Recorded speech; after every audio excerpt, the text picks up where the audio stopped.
అందులో ఉన్నటువంటి హీరోలు, అందులో ఉన్నటువంటి హీరోయిన్లు, అందులో ఉన్నటువంటి విలన్లు, అందులో ఉన్నటువంటి కమెడియన్స్ అందరూ కూడా ఆయన పాత్ర రూపంలో మనకు కనిపిస్తారు. అందువలన ఆయన రాసిన 70-80 కథలు మామూలు కథలు కాదు. అంటే ఒక సామాజిక సందర్భాన్ని రికార్డ్ చేసినటువంటి కథ. అంటే ఎందుకు ఆయన ఆ సందర్భంలో రాశాడంటే, అలా రాయగలిగాడంటే, చరిత్ర ఎప్పుడు కూడా తనకు తాను ఆవిష్కరించేటువంటి వ్యక్తుల్ని అలా తెలుగు సమాజంలో ఎదుర్కొన్న వాళ్ళలో చంద్రశేఖరరావు ఒకడని నేను నమ్ముతాను.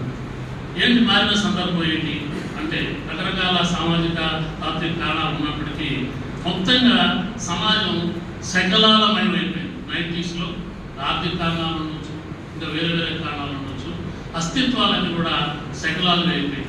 వ్యక్తి ఒక సమగ్రమైనటువంటి ఒక హోలిస్టిక్ ఇదిలో మనకు కనిపించట్లేదు. వ్యక్తి ఒక్కో సందర్భంలో, ఒక్కొక్క సన్నివేశంలో ఒక్కొక్కటిగా ప్రవర్తిస్తాం.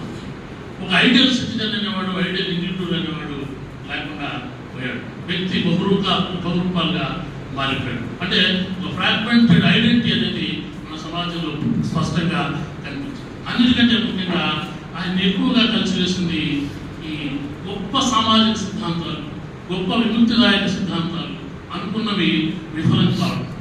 1989-90 మధ్య 14 దేశాలుగా రష్యా విచ్ఛిన్నం కావడం, సోషలిజం అనేది ఒక గొప్ప ఆదర్శంగా మనుషుల్లో సంశయాలను కలిగింది.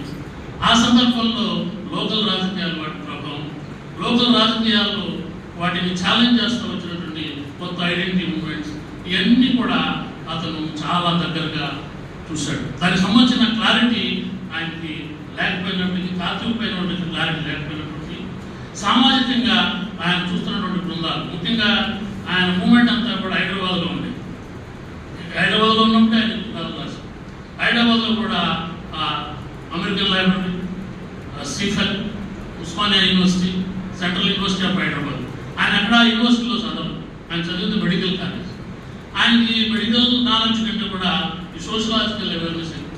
అందువల్ల ఈ యూనివర్సిటీలో ఉండే స్టూడెంట్స్ వాళ్ళు పార్టిసిపేట్ చేసే రాజకీయాలు, అక్కడ వార్తా లాంటి చోట చేసేటువంటి రైటర్స్ వాళ్ళ రాజకీయాలు, ఇవన్నీ కూడా ఆ దళిత పాలిటిక్స్, ఫెమినిస్ట్ పాలిటిక్స్, వీటన్నిటిని కూడా చాలా జాగ్రత్తగా ఆయన గమనించాడు.